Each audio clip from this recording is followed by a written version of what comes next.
सभी शिक्षक साथियों को सुप्रभात। जैसा आप जानते हैं कि आपको प्रभावी शिक्षण हेतु प्रतिदिन हमारे द्वारा शिक्षक डायरी प्रेषित की जाती है।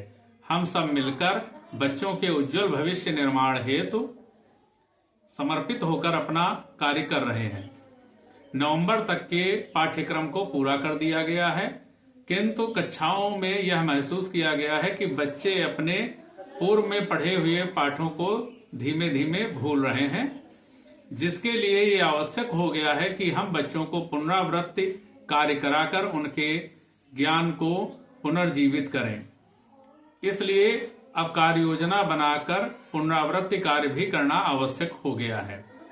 नवंबर तक का पाठ्यक्रम हमने पूरा कर लिया है, जो आपको शिक्षक डायरी के माध्यम से प्रेषित किया जा रहा है और जिसके आधार पर आप अपनी कक्षाओं को संचालित कर रहे हैं। आइए आपको शिक्षक डायरी दिखाकर इस बात को स्पष्ट करते हैं।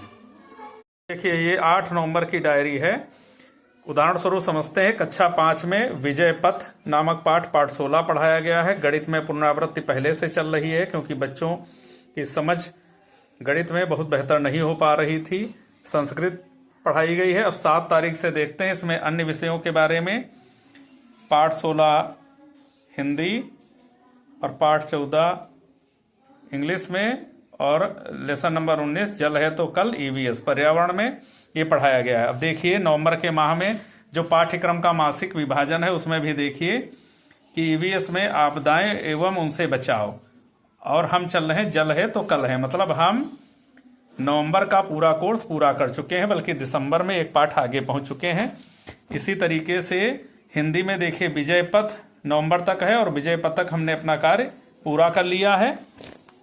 इसी तरीके से इंग्लिश में देखते हैं। इंग्लिश में भी हम लेसन नंबर 14 तक अपना कार्य कर चुके हैं। मैथ में नवंबर तक का कोर्स लगभग पूरा हो चुका है और अब हम पुनरावृत्ति चला रहे हैं। शिक्षक डायरी और पाठ्य पुस्तकों में पाठ्यक्रम के मासिक विभाजन से स्पष्ट हो चुका है कि हम सभी विषयों में नवंबर माह तक का कोर्स पूरा कर चुके हैं। अब हमें बच्चों के ज्ञान को पुनर्जीवित करने के लिए, उनकी विषयगत समझ को विकसित करने के लिए पाठ 1 से पुनरावृत्ति कार्य भी प्रतिदिन करना है, जिससे बच्चे पाठ 1 से लेकर और नवंबर माह तक के पाठ्यक्रम में समाहित किए गए पाठ तक की विषयगत समझ को विकसित कर अपने में आत्मविश्वास का सृजन कर अपने उज्जवल भविष्य का निर्माण करने में सक्षम बन सकें। धन्यवाद।